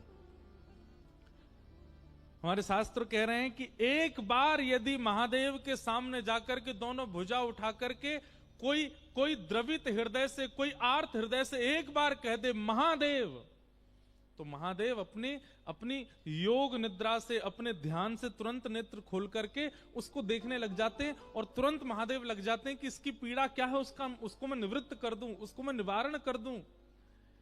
एक बार महादेव का नाम कोई आर्त भाव से कह दे तो महादेव उसकी समस्याओं को हल करने में लग जाते हैं।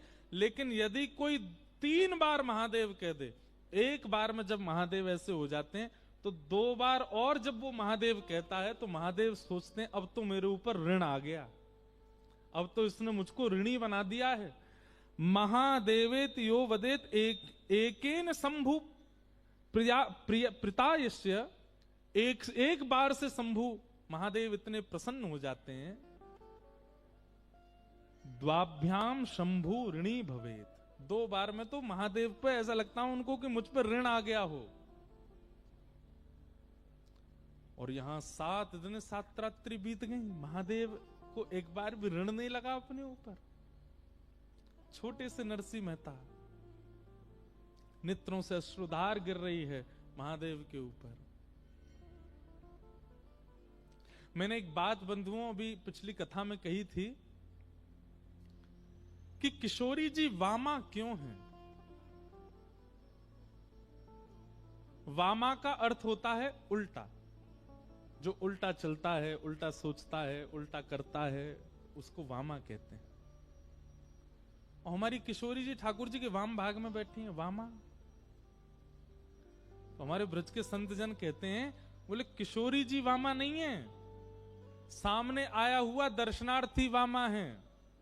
और उस दर्शनार्थी पर दायना जो बैठे हैं ठाकुर जी, दाहिने अंग पर बैठे हुए ठाकुर जी कहेंगे ये तो बाम आए, या मैं काय को देखूं, जन का खा के आयो, का पी के आयो, कितनो गलत करके आयो, सबरे उल्टे काम करके आयो। तो वामा व्यक्ति जब आएगा, मतलब उल्टे स्वभाव वाला, उल्टी क्रियाओं वाला व्यक्ति सामने जब आएगा तो उसको फिर वामा ही देखेंगे ना।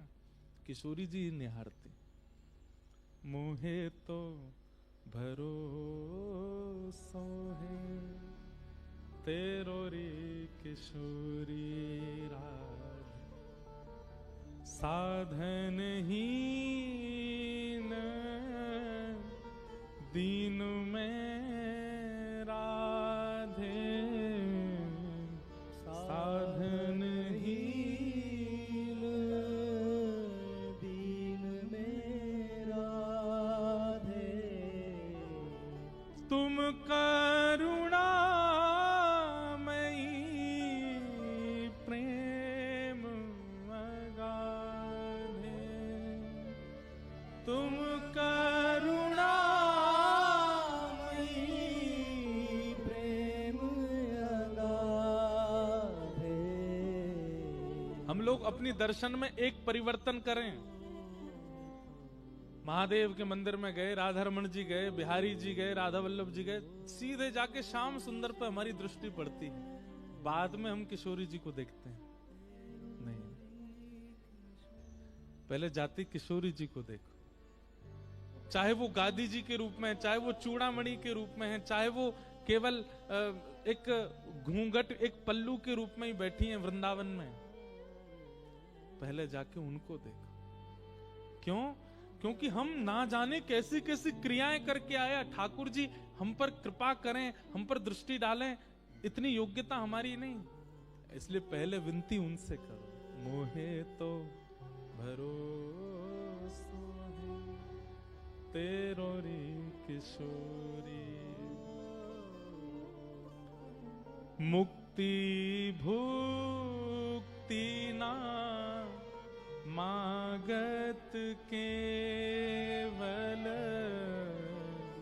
मुक्ति भुक्ति ना मागत के। मुझे मुक्ति नहीं चाहिए, भुक्ति नहीं चाहिए, तो फिर अपनो जान संभालो किशोरी राधे,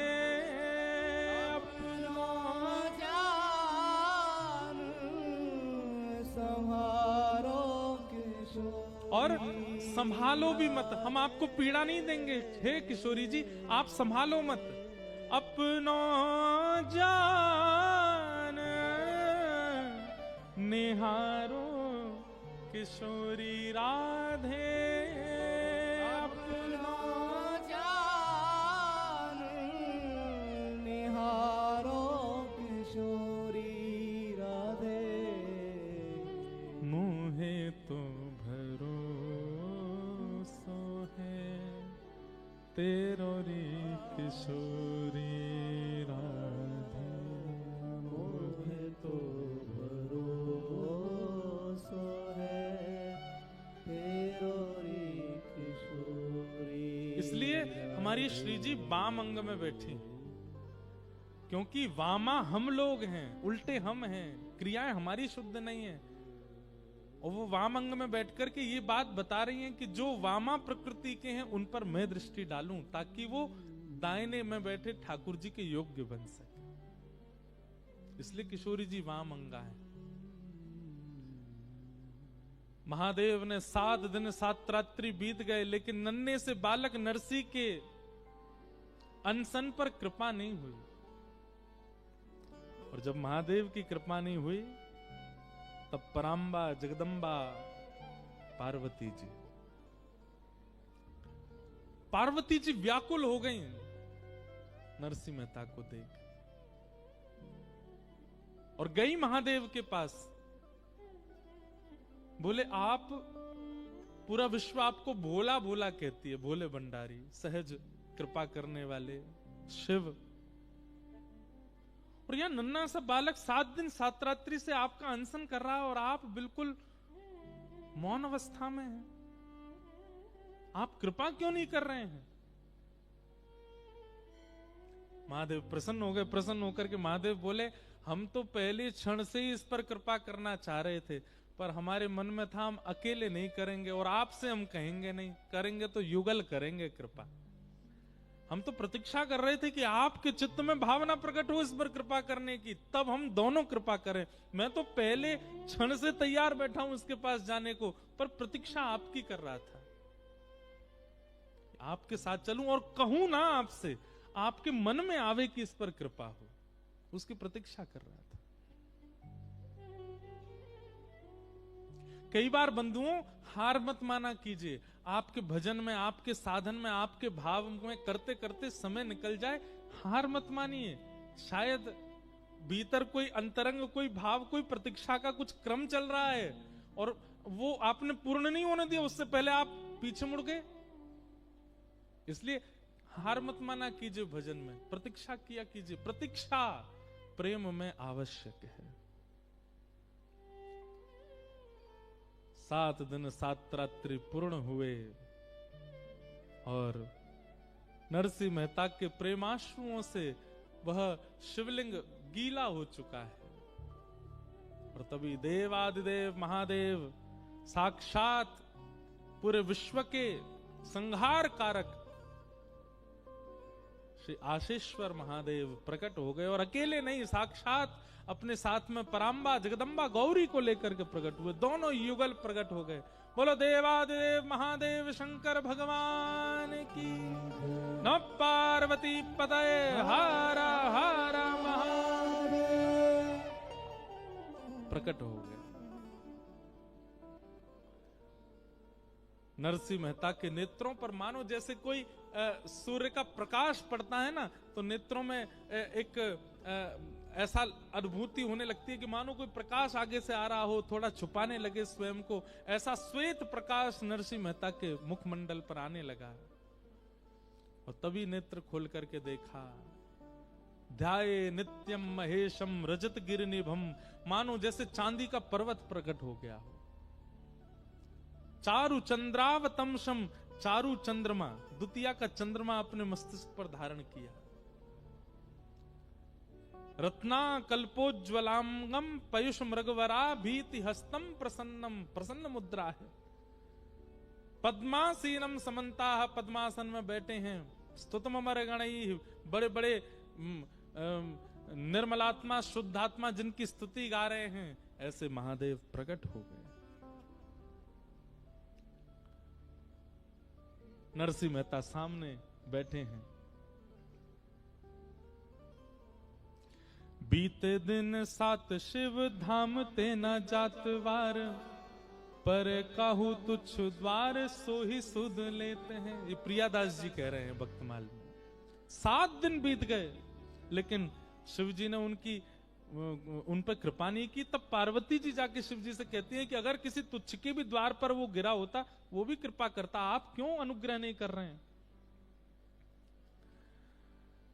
तब महादेव कृपा करके आए और प्रकट होते ही महादेव ने नरसिंह मेहता के अश्रु पहुंच करके तुरंत क्या बोले कि बोले बर मांग आज मांगे वो न जानत हूं, तुम जोई प्यारो सोई देवो चित चेत हैं। जितने भी वैष्णव बैठे हैं बहुत ध्यान से सुनिएगा।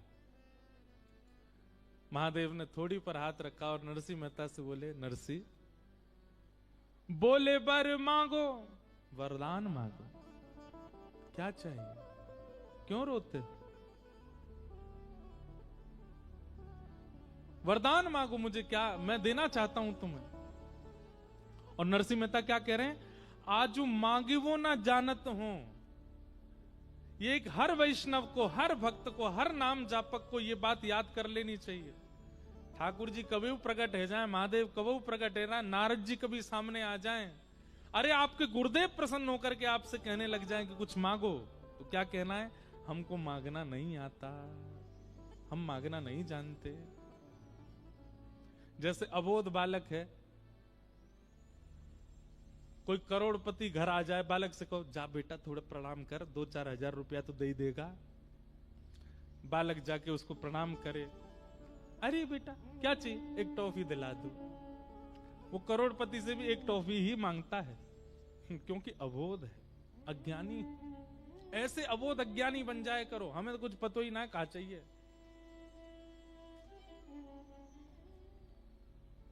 नरसिंह मेहता बिल्कुल अबोध बन गए। बोले नाथ, विवेकी व्यक्ति मांग सकता है, मैं तो अविवेकी हूं, मुझे तो कुछ पता ही नहीं कि मुझे क्या चाहिए। महादेव बोले यदि तुमने वरदान नहीं मांगा तो हमको संतुष्टि नहीं होगी, हमारी संतुष्टि के लिए कुछ मांग लो। नरसिंह मेहता कहते हैं मांग लूं? बोले मांग लो। तो क्या कह रहे हैं? तुम्हें जो ही प्यारो, हे महादेव आपको जो प्यारा लगता है, तुम्हें जो ही प्यारो सोई देवो चित चेत है। बस इस बात ने इस पूरे ब्रह्मांड को भगवान श्री कृष्ण के परम भक्त श्री नरसिंह मेहता को जन्म दे दिया। तुम्हें जो ही प्यारो, हे महादेव यदि आप मुझे देना चाहते हैं तो आपको जो सबसे ज्यादा प्यारा है वो मुझको दे दीजिए। आप जिसको प्राणों से भी अधिक प्रेम करते हैं वो मेरा बना दीजिए, बस और मुझे कुछ नहीं चाहिए नाथ। नरसिंह के तो नेत्र सजल थे ही, लेकिन आज महादेव के भी त्रिनेत्र सजल हो गए, तीनों नेत्रों में अश्रु भरा है। आहा, महादेव क्या कह रहे हैं पता है? पर्यो सोच भारी, महादेव भारी सोच में चले गए। बोले क्यों? मेरे प्राण प्यारी नारी, बोले मैंने अपने प्राणों से भी प्यारी वस्तु को अपनी प्राण प्यारी नारी यानी कि उमा पार्वती को भी नहीं दिया, और वो ये मांग रहा है मुझसे। पर्यो सोच भारी मेरी प्राण प्यारी नारी, तासों कहत डरत वेद कहे नेति नेति है। अरे भैया नरसिंह कुछ और मांग ले। नरसिंह मेहता बोले एक बात में रहो, पहले जब आपने कहा था वरदान मांगो तो मैंने मना किया था कि मुझे कुछ नहीं मांगना आता, आपको जो मन करे दे दो। फिर आप दोबारा कहने लगे कि आपको संतुष्टि नहीं मिलेगी मैं वर मांगूं और आप नहीं दो तो, और अब जब मैं मांग रहा हूं तो आप कह रहे हो कुछ और मांगो। स्पष्ट कर दीजिए, मुझे चाहिए नहीं, या तो वह दे दीजिए जो मैं मांग रहा हूं या फिर कुछ भी मत दीजिए। आप जैसे चाहो वैसे वो कर दीजिए मेरे साथ, मैं प्रसन्न हूं उसमें, उससे आपको संतुष्टि नहीं मिलेगी। अब तीसरी बात मैं कहूंगा नहीं कुछ भी, या तो जो आपका मन करे वैसा मुझे पड़ा रहने दीजिए, मुझे रोते रहना दीजिए। आप, मैं तो अनशन में बैठा हूं, मैं तो मृत्यु पर्यंत अनशन करने के लिए बैठा हूं, आपको कुछ मांगने के लिए मैंने प्रकट किया ही नहीं है। लेकिन आपकी संतुष्टि के लिए अगर आप चाहते हैं कि मैं कुछ मांगूं तो तुम्हें जो ही प्यारो, मुझे वही चाहिए जो आपको प्यारा।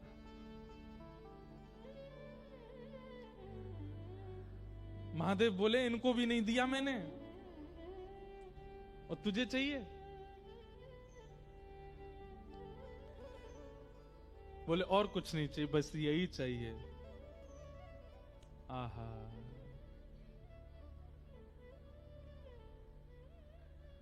जो पे नहीं दे तो मेरो बोल वो अचेत हो। तो श्री प्रियादास जी कह रहे हैं, महादेव सोच रहे हैं अगर मैं नहीं दूंगा तो मेरा बोलना व्यर्थ हो जाएगा। जो पे नहीं देत मेरो बोली वो अचेत होत, दियो निज हेत तन आलिन को धारो है। आहा, महादेव बोले चाहिए जो मुझे प्यारा लगता है वही? बोले हाँ आओ। नरसिंह मेहता का हाथ पकड़ करके एकांत में ले गए, पार्वती से बोले अब तुम यहीं रहो, अब इससे आगे नहीं जाना। और क्या किया? स्वयं काजर लगाया और फिर नरसिंह मेहता के काजल लगाया, स्वयं के मुख पे लालिमा लगाई, नरसिंह मेहता के लालिमा लगाई, स्वयं घाघरो पहनो, स्वयं चुनरी ओढ़ी और नरसिंह मेहता को भी पहनाई, और गोपेश्वर महादेव प्रकट हो गए। बोलो गोपेश्वर महादेव की। दियो निज हेत तन, नरसिंह मेहता को निज तन प्रदान किया, मतलब अली का भेष प्रदान किया। दियो निज हेत तन आलिन को धारो है। दोनों सखी बन गए, स्वयं गोपेश्वर बन गए और नरसिंह मेहता को गोपी बनाया। छोटे से नरसिंह मेहता को नेक्सी सी सखी बना दियो और हाथ पकड़ करके लायो वृंदावन रास मंडल जटित मणि। आहा, लायो वृंदावन रास मंडल जटित मणि। प्रिया अनगन बीच लाल जू निहारे हैं। बोलो रास रासेश्वर भगवान की। और अलिन को भेष धारण करके जैसे ही महादेव ने नरसिंह को हाथ पकड़ो है, गए नहीं वहां से। जूनागढ़ में ही वृंदावन स्वर्ण रंजित सुंदर सुंदर मणियों से मंडित वृंदावन वहीं प्रकट हो गया। सुंदर सुंदर सखियां नृत्य कर रही हैं, कोई गुलाब को इत्र फुहार रही हैं, कोई चवर डुरा रही हैं, ललता जी खड़ी हैं, गान कर रही हैं, विशाखा जी वाद्य बजा रही हैं और सुंदर तुलसी के सिंहासन पर प्रिया जी गले में गलवैया डाले श्री लाल जी के साथ बैठी हैं और श्री नरसिंह मेहता जी को एक क्षण में दर्शन करा दिया, ले गए रास भूमि में। बोलो हरि हर मिलन महोत्सव की जय। हरि हर मिलन महोत्सव, या को मतलब एक सीधा तो ये है कि हरि और हर का मिलन, पर इसका एक असली अर्थ बताएं। जो हरि से मिलन करावे ऐसे हर के संग हम चलें, वो है हरि हर मिलन महोत्सव। नरसिंह मेहता को हाथ पकड़ करके जैसे ही गए हैं, वृंदावन प्रकट हो गया। सुंदर मणि जटित हैं, सुंदर स्वर्ण आदि से रंजित सुंदर वृंदावन की कुंज प्रकट हो गई। और वहां राजभूमि पहुंच के नरसिंह मेहता तो बिल्कुल कुछ पहचान ही नहीं पा रहे, हो क्या रहा है। बस ठाकुर जी के रूप माधुरी को, किशोरी जी की रूप माधुरी को देख करके आनंदित हो गए। यहां पर महादेव ने हाथ छोड़ करके वो तो सीधे गए और जाकर के रास में भूमिका निभाने लगे। और इतना ही नहीं, भक्तमाल जी वर्णन करती हैं, निज सेवा प्रदान कर दी। रास में जाकर के मसाल पकड़वे की सेवा नरसिंह मेहता जी को दे दी।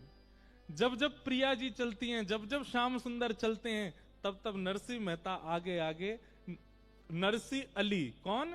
नरसिंह अली मसाल लेकर के चल रही, प्रकाश करते भाई। ऐसा सुंदर रास की भूमिका प्रकट हो गई। नरसिंह मेहता के तो नेत्र सजल हो रहे हैं, बार बार महादेव को देखते हैं, धन्यवाद ज्ञापन। महादेव कह रहे हैं बाद में करियो, अभी रास चल लो, रास में आनंद करो। हो बन नाचे नटनी को वाली, नंद को किशोर। हो राधे जगत नचायो तेरी, बहु की मरोड़। बन नाचे नटनी को वाली, नंद को किशोर। ऐसे नरसिंह भगत पर महादेव ने कृपा की और कृपा करके उनको वृंदावन वास दिलाया। अब कौन कहेगा हमसे, बताओ, हमसे प्रश्न करने आओ कि महादेव की आराधना से वृंदावन। अरे वृंदावन मिलता ही महादेव की कृपा से, प्रिया प्रियतम मिलते ही महादेव की कृपा से। यदि वे कृपा नहीं करते तो मीराबाई को, अभी मीरा चरित्र में भी हम सुनाएंगे कि महादेव ने ही अनुग्रह करके श्री मीराबाई को ठाकुर जी से मिलवाया। नरसिंह मेहता पर कृपा करके, अनुग्रह करके। अरे भैया, ये पूरे ब्रह्मांड के लिए निराकार ओंकार मूलम तुरीयम गिरा ज्ञान गोती तमीशम गिरीशम करालम महाकाल कालम कृपालम, पूरे विश्व के लिए महाकाल बन के बैठे हैं। पर ब्रज के उपासकन के लिए यही गोपी हैं। इन्हीं के चरण पकड़ो, यही लेके जाएंगे वृंदावन, यही दिलावेंगे वृंदावन। एक रास को पद गाओ, गा दें। एक और है ना, दूसरो। रास में चल श्यामा प्यारी, बाट सब देखें ब्रज नारी। छाई शरद की उजियारी, चलो पिया नटवर गिरधारी। रास में जा रहे हैं, दोनों प्रिया प्रियतम आनंद कर रहे हैं। और पूरे ब्रजमंडल में रास चल रहा है और वही रास में एक नई सखी को प्रवेश भयो जाको नाम है नरसी अली। राधा नचे कृष्ण नचे नचे गोपीजन, राधा नचे कृष्ण नचे नाचे गोपीजन, क्योंकि मन मेरा बन गया सखी रे पावन वृंदावन, क्योंकि मन मेरा बन गया सखी रे पावन वृंदावन। ओ मन मेरा बन गया सखी रे पावन वृंदावन, ओ मन मेरा बन गया सखी रे पावन वृंदावन। भैया कितने ने ऐसा लग रहा है कि हम अमृतसर में नहीं, हम वृंदावन में। हाथ ऊपर करो तो सुनो, अब हाथ मत करो, पूरे ही खड़े है जाओ और दोनों भुजा उठा के ये गोपेश्वर महादेव हम सबन को लेकर के रास की भूमिका में आए हैं। भाव से गाओ सब लोग, राधा नाचे कृष्ण नाचे नाचे गोपीजन, राधा नाचे कृष्ण नाचे नाचे गोपीजन, क्योंकि मन मेरा बन गया सखी रे पावन वृंदावन, क्योंकि मन मेरा बन गया सखी रे पावन वृंदावन। ओ मन मेरा बन गया सखी रे पावन वृंदावन, ओ मन मेरा बन गया सखी रे पावन वृंदावन। हे रास रचो है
ब्रज में, हाँ ब्रज में, ओ ब्रज में रतन राधिका गोरी,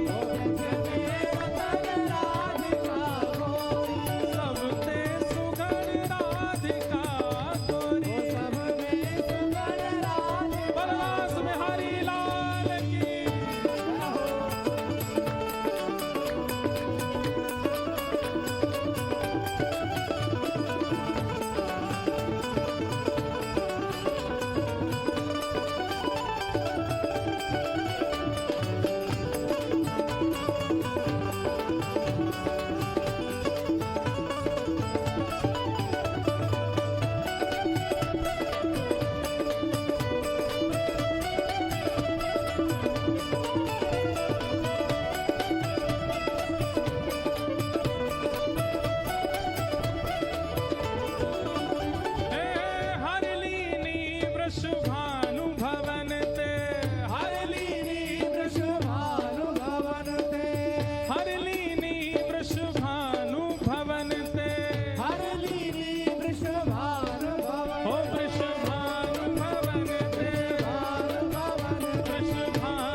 नंद सुवन की जोड़ी, नंद सुवन की जोड़ी, ओ नंद सुवन की जोड़ी, नंद सुवन की। पूजा उठा के हो ब्रज में जय हो, मैंने एक जोर आना चाहिए भैया। महादेव लेके रास में पहुंचे हैं, नेक दिखाई तो दे कि हाँ सबरे गोपी बन गए। ओ ब्रज में, हाँ ब्रज में, ओ ब्रज में रतन राधिका गोरी, ब्रज में रतन राधिका गोरी, ब्रज में रतन राधिका गोरी, रतन राधिका गोरी। कृष्णदास प्रभु गिरधर नागर, कृष्णदास प्रभु गिरधर नागर, हे कृष्णदास प्रभु गिरधर नागर, कृष्णदास प्रभु गिरधर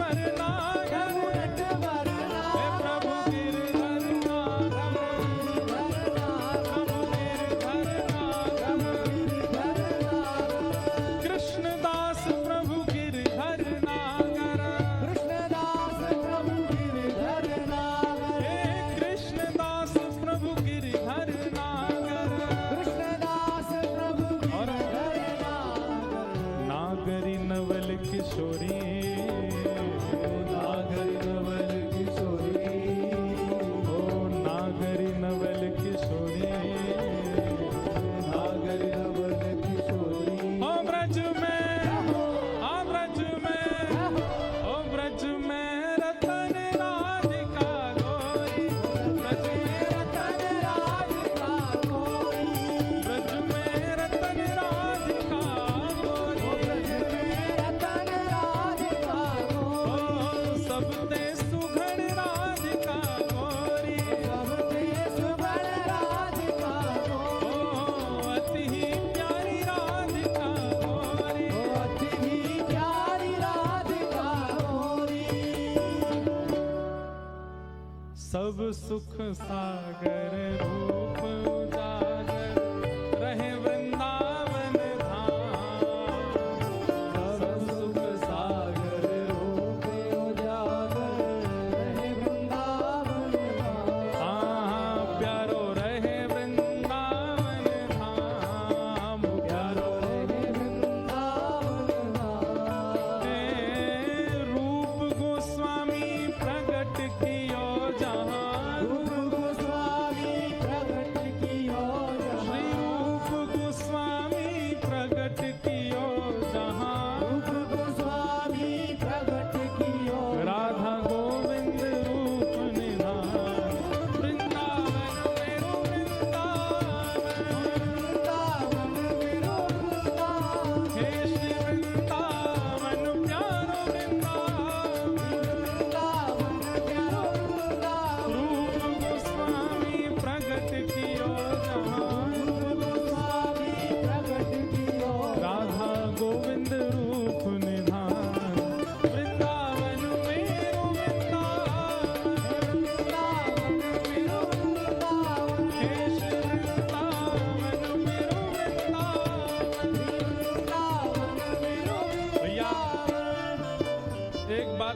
इज्जत दे गई।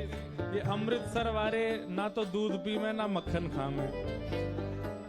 हम बे अगर खाते होते तो दिखाई देतो ने। अरे जे उत्सव हरिहर मिलन महोत्सव नरसिंह मेहता को लेके महादेव पहुंचे, या को मतलब हम सब नरसिंह हैं, हम सबको लेकर के पहुंचे हैं। चूकियो मत भैया, आज पहलो दिन आए ने पहचान बना लो, कल ते ने और 2-2 गिलास दूध पी के आई हूं, छाछ मठा ढाकते आई हूं।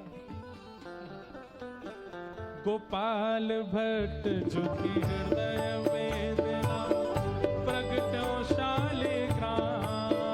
गोपाल भट्ट झुके हृदय वेदना प्रगटो शालिग्राम।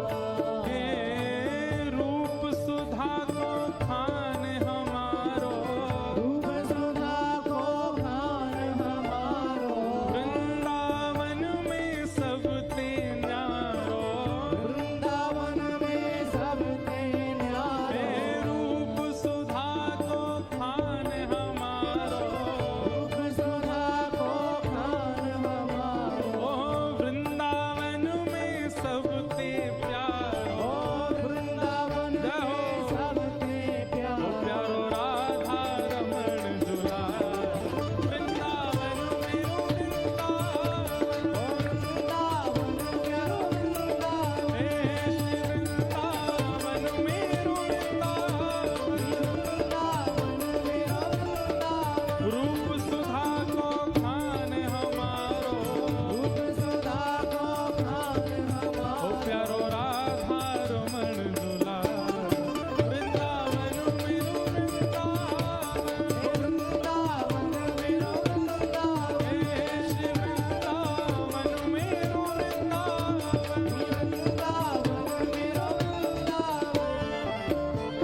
बिहारी श्यामा प्यारी कुंज बिहारी और जय जय श्री हरिदास वृंदावन मेरो वृंदावन वृंदावन मेरो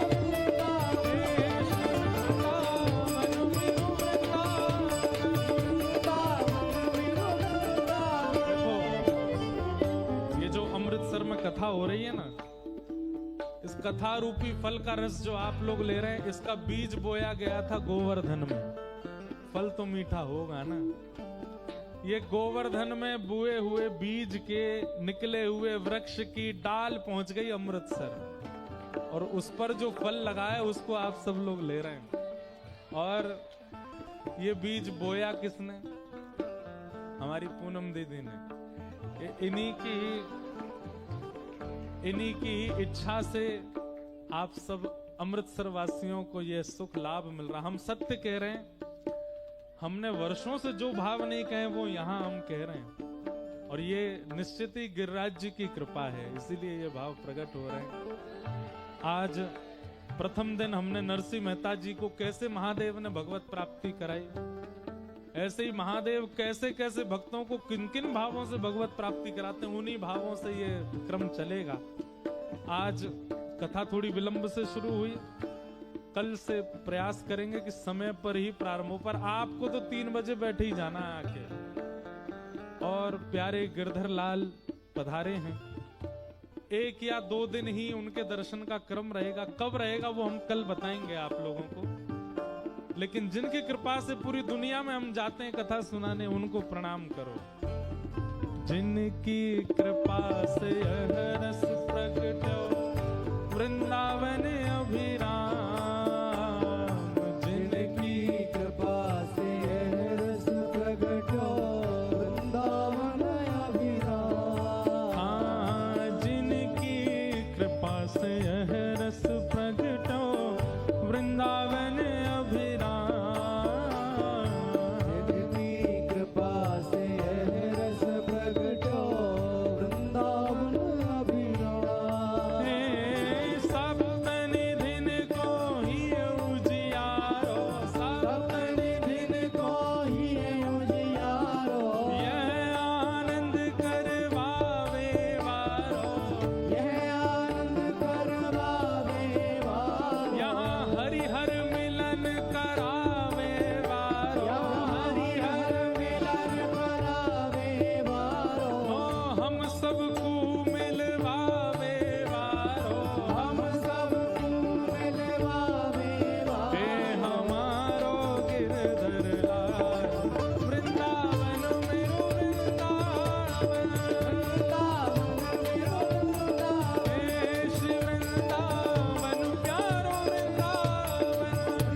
हरिहर मिलन महोत्सव की पूछरी के लौठा की हुक हुक प्यारे, क्या बात है वंशी वारे श्याम।